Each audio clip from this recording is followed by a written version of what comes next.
Luis Fernando, un gusto conversar con usted en esta mañana, en esta primera emisión de UCSG Noticias. Vale, muchísimas gracias.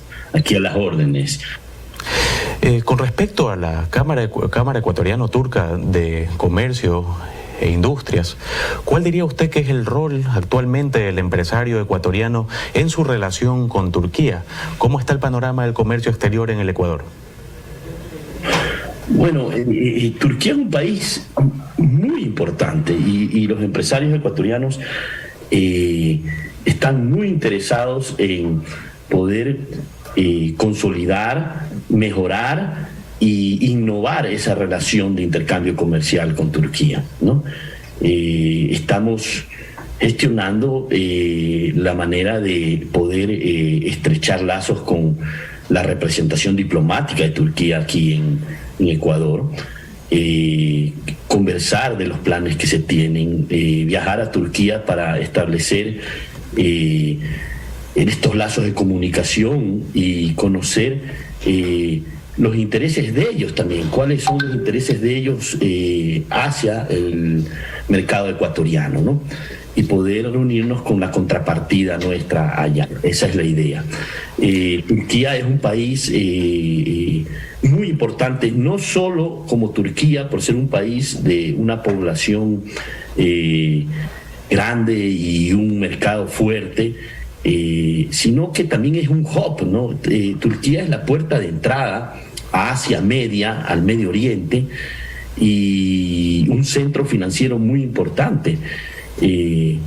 Ecuador tiene exportaciones estratégicas en la industria del banano, especialmente, y debemos de nosotros, dadas las circunstancias, lo que existe, usted conoce la pandemia esta de contaminación de contenedores, el problema logístico, el costo de la cadena de suministro logística, producto de las consecuencias de la pandemia, del coronavirus, hace de que nos esmeremos en buscar medidas creativas que puedan tratar de mitigar en algo los costos que se han elevado, ¿no?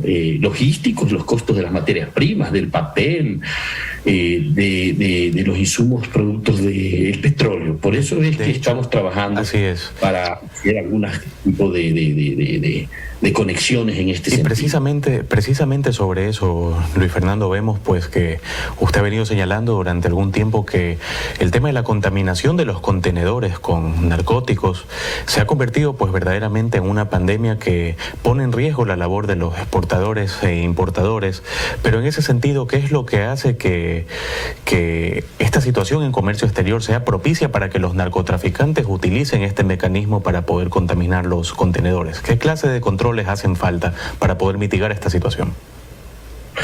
Mire, el otro día tuve la llamada del director ejecutivo de un gremio serio e importantísimo y muy estructurado, gente que ha venido contratando asesorías internacionales, ha venido generando indicadores y tomando medidas muy importantes donde están aglutinados muchos gremios que han venido con una planificación al respecto. Y me dice él, porque yo he venido diciendo que era importantísimo crear un comité de crisis, me dice, mira, hay un comité de emergencia.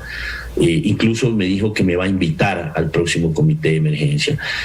A mí me parece que la labor que se ha venido haciendo ha sido excelente y se viene haciendo, pero es importante, esto es un tema de interés público y es un tema que va con relación al prestigio de las exportaciones ecuatorianas. Yo creo que es importante empezar a comunicar lo bueno que se está haciendo, que no dudo que se esté haciendo, pero hay que comunicarlo porque lo que se hace bien y no se comunica es como que no se lo está haciendo, ¿sí? Es decir, por ejemplo, el tema de los escáneres, que no dudo que hubo el decreto ejecutivo del presidente, pero necesitamos las fechas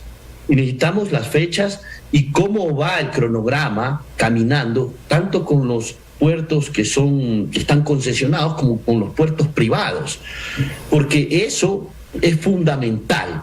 dentro de esa cadena de suministro, adicional a la trazabilidad y a las certificaciones, que ya voy a hablarle de eso, Pavel, es fundamental poder implementar estos escáneres.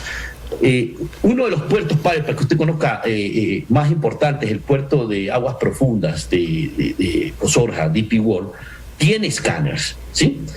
Pero hay un detalle que, no con esto, el deseo es crear ningún tipo de conflicto, pero debe en la cadena de suministro haya cadena de custodia y debe en este comité de emergencia que existe y que hay que reforzarlo y hay que no importa el nombre si es comité de crisis o comité de emergencia, si existe hay que apoyarlo y sumarnos a ese comité, pero debe de exigirse el certificado de escaneo. Los exportadores, los gremios exportadores deben de solicitar que cuando entregan su contenedor deben de recibir un certificado de escaneo, porque de allí para dentro del recinto portuario y aduanal debe ser responsabilidad del puerto la custodia y el seguimiento de ese contenedor. Eso es un detalle que lo dejo. No existe la emisión de ese certificado. Entonces debe haber un protocolo y políticas y establecerse reglamentos que todos debemos de cumplir para garantizar la lucha contra esta pandemia de contaminación de contenedores. Ahora, usted nos mencionaba también algo bastante importante con respecto a la labor de los gremios, pues existiendo quizás estos comités de crisis o emergencias que están destinados a mitigar esta clase de situaciones. Usted nos indicaba también que es necesario comunicar las cosas buenas que se realizan. Entenderíamos también pues que quizás haría falta un poco más de integración de distintos actores a esta clase de agrupaciones para poder mitigar todas estas situaciones y quizás poder llegar a un entendimiento o a un punto medio entre las políticas gubernamentales destinadas evidentemente al control de las exportaciones e importaciones específicamente en las zonas aduaneras, pero adicionalmente también de que se mantenga la facilitación aduanera para poder hacer más ágil el comercio exterior entre importadores y exportadores a las distintas naciones del mundo. En ese sentido, ¿quiénes cree usted que deban sumarse a este esfuerzo conjunto? ¿Qué clase de gremios o agrupaciones podrían aportar con su granito de arena a hacer que esta situación sea un poco más mitigada? Vea, yo creo que por los últimos contactos que he tenido, creo que están haciendo varias gestiones importantes y no lo estoy dudando, pero vuelvo a insistirle que hay que comunicarlo. Y no solo que hay que comunicarlo, sino dudo que muchos funcionarios públicos de diferentes entidades involucradas en esto, como me lo refirió un director de un gremio muy importante, están informados de este tema y están haciendo una labor. Pero creo que como esto es de interés público, debe de ser socializado, comunicado, compartido, para que todos nos sumemos a esa labor, que todos estamos en contra, todos estamos a favor de una trazabilidad, a favor de los escáneres, a favor de cuidar la relación con nuestros compradores en el exterior, a favor de proteger a los exportadores y a los productores de estos temas que son ajenos a su voluntad, y que todos los involucrados entiendan esta cadena de suministro, ¿sí? Y que logremos conseguir, por ejemplo, recursos y financiamiento para que no solo el 30% de los exportadores tengan la certificación BAS, que es una certificación de seguridad, ¿sí? Sino que lo tengan el 90 o el 100% de los exportadores, y que eso permee, se vaya hacia los productores, que se vaya hacia los proveedores. Tengo entendido que también anda en un porcentaje de un 30-40% de los operadores portuarios, de 20% de los transportistas, pero eso tenemos que concentrarnos y hacer esfuerzos conjuntos, ¿sí? Que no dudo que haya un plan que lo esté haciendo, pero quisiéramos conocerlo, ¿no? Y si nos llegamos a integrar, yo soy de los que creo que estas cosas públicas hay que comunicarlas y compartirlas para el tema de transparencia. Así es. Y en ese panorama, ¿cuál vendría a ser el rol y quizás el potencial aporte de la Cámara Ecuatoriana Turca de Comercio e Industrias?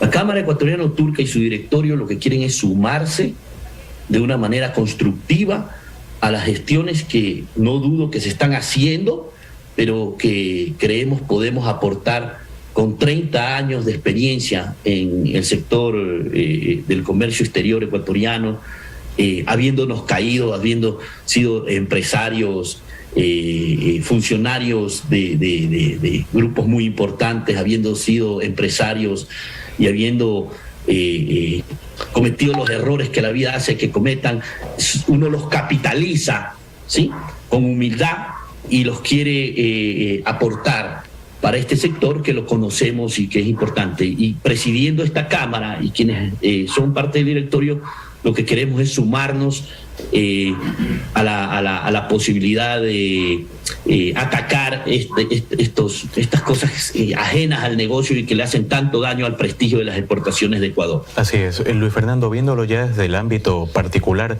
de la Cámara Ecuatoriana Turca, ¿diría usted que ha existido una buena predisposición por parte de ciertos actores económicos turcos que obviamente con los que obviamente se están tendiendo puentes para quizás fortalecer relaciones comerciales precisamente para luchar conjuntamente con empresarios, importadores y exportadores ecuatorianos para el desarrollo conjunto de ambas naciones? Yo creo que la labor de la Embajada de Ecuador en Turquía ha sido fundamental, ha sido clave.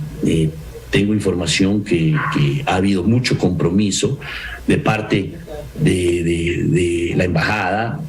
Tengo entendido que están coordinando, pero todo siempre es insuficiente ante tal agresión.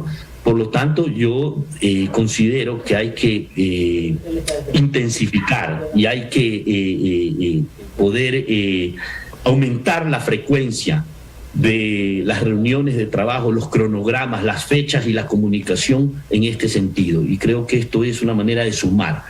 Y a nadie debe de molestar la posibilidad de que existan más actores, ¿sí?, importantes, exportadores importantes, gremios importantes, para poder luchar contra este problema y fortalecer los lazos con todos los mercados, incluido el turco.